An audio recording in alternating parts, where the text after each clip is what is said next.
Let me speak to that. Okay.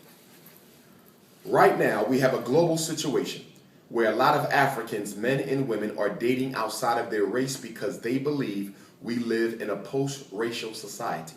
Understand the 4 stages of white supremacy. First, white supremacy establishes itself.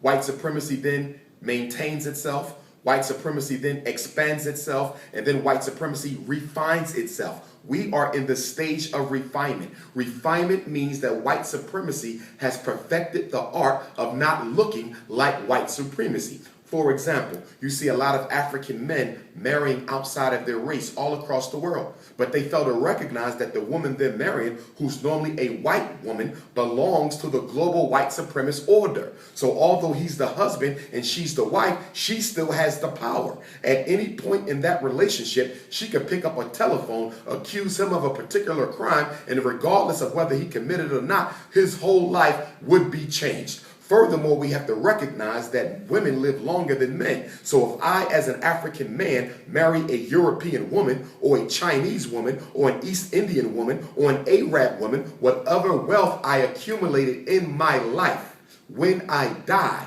my wealth goes over to the woman of that race. We need that money to build the institutions and industries. So how does a black man with full consciousness who claims to be loyal to his mother and loyal to his people marry a woman who is not in the image of his mother, whom he knows after he dies is going to take his resources and give them to her race, not his? Marrying outside of your race for an African man anywhere on earth is one of the greatest acts of racial betrayal, treason, and treachery. It is absolutely intolerable and disrespectful to black women. With so few black women finding husbands, how do you find it within your soul to marry somebody else's daughter who you know is only eloping with you because you have education, income, economics, privilege, position, or property? These women are not marrying poor black men. They're marrying well-educated black men on purpose. It has nothing to do with love. If it was about love, why can't we find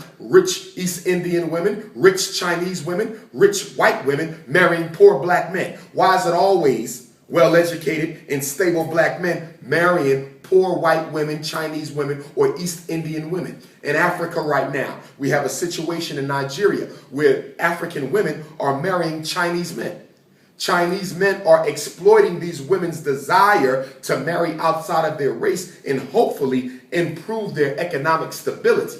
So sisters are reaching out for the Chinese men because they're poor. And when they see the Chinese face, they assume that all of them are wealthy, which is not true. In fact, most of the Chinese coming into Africa are coming there poor, but they become rich off of us. And so what's going to happen is history is going to repeat itself. These Chinese men are going to have babies with our African sisters, and those babies will be 100% citizens of the nation of Nigeria and other nations where this is taking place, because Nigeria is not the only one. So the children, the biracial Chinese African children, will be 100% citizens of Nigeria, but they will be raised by their Chinese fathers to be loyal to the mother country of China. So these African Chinese will be African in body, but Chinese in mind. And they're going to use the next generation of African Chinese interracial babies to reconquer the entire West Africa because of our hatred for ourselves.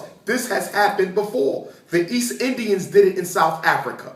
The Arabs did it in East Africa. This has happened before. The white man did it all throughout Africa, mixing with our children and using the babies, the biracial offspring, the psychologically confused offspring, to work in the interest of the country that rules. And so they're going to use those children to serve China, serve India, serve Europe. They look black, but their minds will be psychologically engineered by that other non-African parent to work against the best interests of our mother country. I am totally 100%, as the Honorable Marcus Messiah Garvey said, we are against interracial dating. The only marriage I respect is a black man with a black woman. I do not respect a black man with a white woman, a black woman with a white man, or any other race. including a black woman with a black woman or a black man with a black man. I don't do that nonsense either. The only African marriage is the traditional African marriage, and that's a black man with an African woman. Fantastic.